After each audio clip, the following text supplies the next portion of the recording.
தொடர்ந்து நம்ம ஈரானுடைய நிலவரங்கள் பார்த்துட்டு இருக்கோம். இன்னைக்கு வந்திருக்கக்கூடிய சில முக்கியமான தகவலை பார்த்துடலாம். இந்த பேச்சுவார்த்தை பத்தி ஏதாவது முடிவு வந்துச்சான்னு கேட்டா, இப்ப வந்திருக்கக்கூடிய தகவல் என்னன்னா, நேத்து நைட்டு பேச்சுவார்த்தை கூட போகுது அப்படின்னு சொல்லியிருந்தாங்க. அதுக்கப்புறம் இன்னைக்கு காலையில இருந்து செய்தி வரும்னு பாத்துட்டு இருந்தோம்.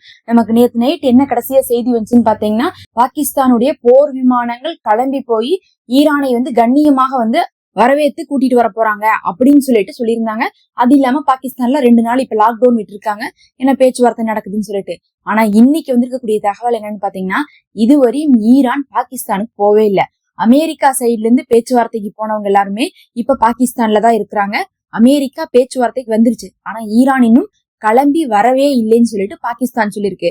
அப்ப நேத்து பார்த்தா பாகிஸ்தான் வரவேற்கிற மாதிரி இருந்தது, அந்த போர் விமானங்கள்லாம் கிளம்பி போச்சுன்னு காமிச்சதை பத்தி கேட்கும்போது, அது 9 வருஷத்துக்கு முன்னாடி வேற எங்கேயோ நடந்த ஒரு நிகழ்வை என்ன பண்ணிருக்காங்க எடுத்து ஒரு சில நியூஸ் சேனல் ஸ்ப்ரெட் பண்ண, அதை பார்த்துட்டு எல்லாருமே ஸ்ப்ரெட் பண்ண ஆரம்பிச்சிட்டாங்க. இது பாத்தீங்கன்னா நல்லா ஒவ்வொரு நாட்டுடைய முக்கியமான நியூஸ் சேனல்ல இது பரவினதுனால ஈரான் வந்துட்டாங்க, பேச்சுவார்த்தை ஆரம்பிச்சிருச்சு அப்படின்னு சொல்லிட்டு பரவிருச்சு. ஆனா இதுவரையும் ஈரான் பேச்சுவார்த்தைக்கு வரல.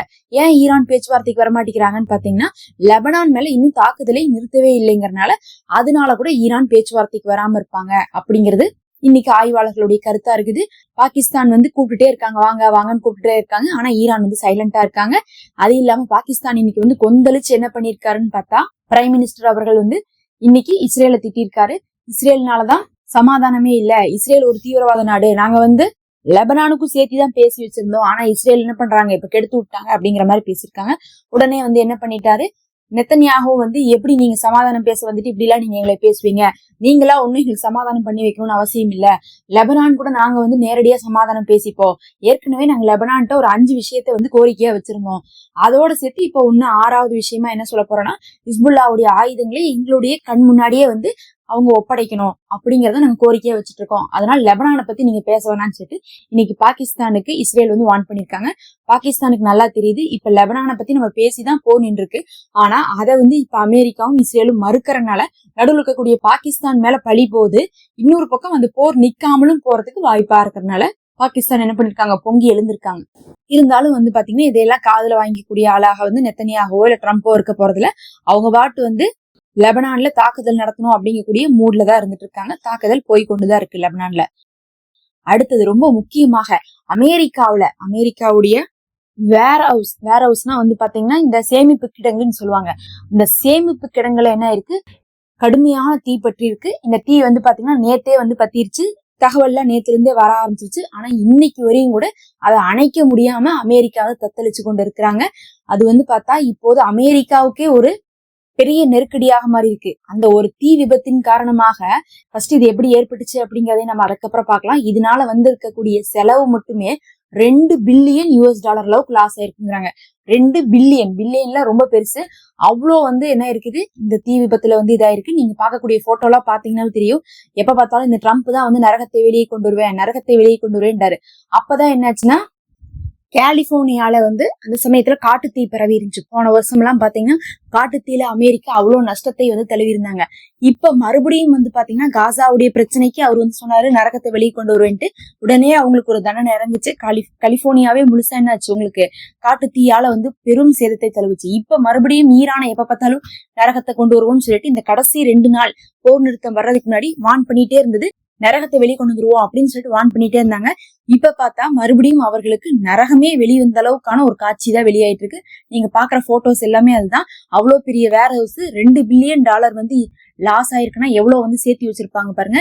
இப்ப அதுக்கு என்ன காரணம்னு தேடும் போது முதல் கட்டமாக அந்த ஒரு வேர் ஹவுஸ பத்த வச்சதே அதுல வேலை செய்யக்கூடிய ஒரு நபர் தான். அந்த நபர் எதுக்காக பத்த வச்சிருக்காருன்னு பார்த்தா, அங்க இருக்கக்கூடிய டாய்லெட் பேப்பர் இருக்குல்ல, அந்த பேப்பரை தான் பத்த வச்சிருக்காரு. பொதுவா நீங்க பாத்தீங்கன்னா தெரியும், ஹோட்டல்ஸ்ல எல்லாமே என்ன பண்ணுவாங்க, டாய்லெட் பேப்பர் யூஸ் பண்ணுவாங்க. ரோல் மாதிரி இருக்கும், டிஷ்யூ பேப்பரே ரோல் மாதிரி இருக்கும். அந்த ரோலை தான் பத்த வச்சிருக்காரு. ஒரு ரோலை பத்த வச்சதுதான். அது வேர் ஹவுஸ் அப்படிங்கறதுனால ஃபுல்லாவே அது தீ பிடிச்சிருச்சு. எல்லாமே சேமிப்பு கிடங்கு ஃபுல்லா தீ பிடிச்சு, அது அப்படி பாக்குறதுக்கே ஏதோ ஹாலிவுட் படத்துல அனிமேஷன் வர்ற மாதிரி இருக்குது. அவ்வளவு பிரம்மாண்டமா எரிஞ்சு கொண்டு இருக்குது. இன்னைக்கு வரையும் பாத்தீங்கன்னா அவங்களால அதை அணைக்க முடியாம திணறி கொண்டு இருக்காங்க. அத்தனைக்கும் நிறைய ஃபயர் இன்ஜின் சர்வீஸ்ல அதை சுத்தி என்ன பண்ணிட்டு இருக்காங்க, தண்ணி போட்டுட்டு தான் இருக்கிறாங்க. தண்ணி பீச்சியும் கூட அது என்ன பண்ணல, நிறுத்த முடியல. காரணம் கேட்டதுக்கு அவன் என்ன சொல்லியிருக்கானா, எனக்கு வந்து சம்பளம் சரியா கொடுக்கலன்னு சொல்லி அவன் வந்து அந்த காரியத்தை பண்ணதாக அவனே சொல்லியிருக்கான். அவனே வீடியோவும் எடுத்திருக்கான். அது எப்படி பத்த வைக்கிறாது அப்படிங்கக்கூடிய வீடியோவையும் எடுத்து அதுக்கு காரணமும் இதுதான் சொல்லிட்டு அவனே இப்ப வந்து சொல்லியிருக்கான். அதே சமயத்துல அவருடைய பேர் என்னன்னு கேட்கும்போது முதல்ல ஏதோ கிறிஸ்டின் பேர் மாதிரி ஆரம்பிக்குது. அதுக்கப்புறம் கடைசியில என்னமோ அப்துல் கரீம்னு சொல்றாங்க. உடனே இந்த பேரை கேட்டனும் உங்களுக்கே தெரியும் ட்ரம்ப்புக்கு என்ன பண்ணிருக்கோம், ஈரான் மேலதான் சந்தேகம் வந்திருக்கும். எப்பயுமே வந்து அங்க எது நடந்தாலும் என்ன பண்ணுவாங்கன்னா, ஈரானுக்கு இதுல சம்மந்தம் இருக்கான்னு சொல்லிட்டு தான் யோசிச்சுட்டு இருப்பாங்க. அது இந்த சமயங்கும் போது சொல்லவே வேண்டாம். நேத்துல இருந்து என்ன இருந்துச்சுன்னா, ஃபர்ஸ்ட் வந்து தீ பிடிச்சிருந்துச்சுன்னு தான் தகவல் வந்துட்டு இருந்துச்சு. அப்புறம் இப்ப பார்க்கும் போது அதுக்கு காரணம், அதனுடைய ப்ரூஃப் வீடியோ எல்லாமே பார்த்துட்டு இப்ப அந்த நபரை வந்து விசாரணைக்கு எடுத்திருக்காங்க. கடைசியா வந்து பாத்தீங்கன்னா, நேட்டோவுடைய செக்ரட்டரி என்ன சொல்லியிருக்காருன்னா, இன்னைக்கு நாங்க வந்து ஹார்மோஸ்ல போர்க்கப்பலை அனுப்புறோம். ஏன்னா இவ்வளவு நாள் வந்து சமாதானத்துக்காக பேசிட்டு இருந்தாங்க. நாங்க வந்து போர்க்கப்பலை அனுப்பாம இருந்தோம். ஆனா இப்ப மட்டும் சமாதானம் வரல, ஈரான் வந்து இந்த பேச்சுவார்த்தையில கலந்துக்கல அப்படின்ட்டு இருந்தா நாங்க வந்து போர்க்கப்பலை ஹார்மோஸ்க்கு அனுப்புவோம்னு சொல்லிட்டு இப்போது நேட்டோ சொல்லியிருக்காங்க. நேட்டோ படைகள் பின்வாங்கி போனனாலதான் அமெரிக்காவால சமாளிக்க முடியல. ஆனா இப்ப வந்து என்ன பண்றாங்கன்னா, நேட்டோ படைகளே வந்து சப்போர்ட் கொடுக்க வரோம்னு சொல்லியிருக்காங்க. இது வந்து பார்த்தா ஈரானுக்கு மிகவுமே டேஞ்சர்னு தான் சொல்லணும். பொறுத்திருந்து பார்க்கலாம். இதெல்லாம் தான் இப்ப வந்து தகவல்.